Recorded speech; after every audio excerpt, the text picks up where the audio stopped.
À Manicourt, le samedi matin d'un week-end de course, la pit lane se réveille. Au bord de la piste, Louis Bull, 6e au classement général Superbike, regarde la relève s'élancer. Tout comme ces jeunes-là, le pilote Yamaha numéro 9 a commencé sur des petites cylindrées, une époque dont il aime se rappeler. Tu regardes les petits jeunes rouler? Ah oui, j'aime bien ça.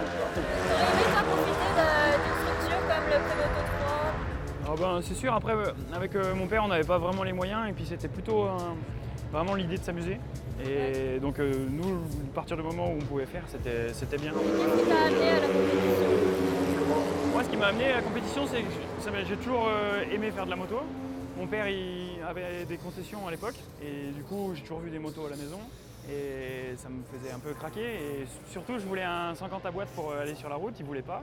Il m'a dit tu vas apprendre à faire de la moto sur la piste. Une fois que tu sauras faire, si tu as envie d'aller sur la route, tu iras sur la route, mais ensuite tu vas apprendre et ensuite tu feras. Et puis c'était trop bien. Donc, Bon, maintenant j'espère qu'il te laisse aller sur la route quand oui, même. oui. Je lui laisse plus le choix maintenant. Après un titre en Super Sport 600 en 2018, Louis évolue cette année en catégorie Rennes, un changement important. Le challenge n'est pas le même. Il y a plus de pilotes qui sont rapides. Le pilotage est vraiment différent. Donc moi, j'ai un challenge sur moi à essayer de réapprendre à faire les choses de la bonne façon. Il faut que j'oublie tout ce que j'ai fait pendant quasiment 10 ans avant. Bah, pas tout, mais une bonne partie. Donc si j'arrive à gagner là, ça serait vraiment super. C'est l'objectif. Comment justement tu te prépares à côté de ça? Parce que tu as quand même un job. Ouais. Et les séances d'entraînement, comment ça se passe à la semaine et comment tu gères? On fait peu d'entraînement parce que j'ai pas beaucoup de jours de congé. Quand on essaye quand même d'y aller quelques fois.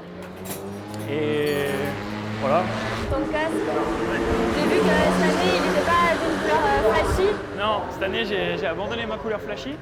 Ça représentait quoi justement cette couleur flashy? J'ai eu un grave accident il y a 7 ans maintenant et c'est le casque qui m'a permis de...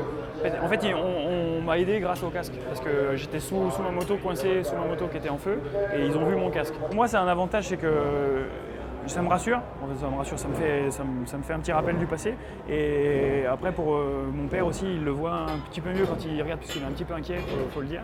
Et donc ça le rassure. Et après, à chaque fois que mes copains viennent me voir sur les courses, ils me disent « Ah, c'est bien, on te repère bien, c'est plus facile ». Ça leur donne des points de repère, et ça, c'est un point de repère.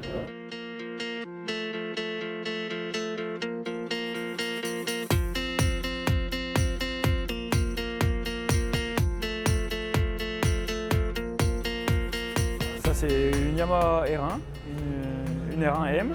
Sur le circuit, on change un petit peu les paramètres, donc, notamment sur les suspensions. Après, je sais que moi, avec mes doigts, j'ai un peu des fois des problèmes de frein, donc je crois qu'on va essayer un autre mètre-cylindre. Sinon, on change plus les paramètres électroniques et suspension. Le reste, je pense qu'il y a quasiment tout ce qu'on peut mettre dessus. Et j'ai vraiment une bonne moto. Donc, j'ai pas trop d'excuses de dire que ma moto n'est pas au niveau. Ah, merci. Merci. Pas de quoi, avec plaisir.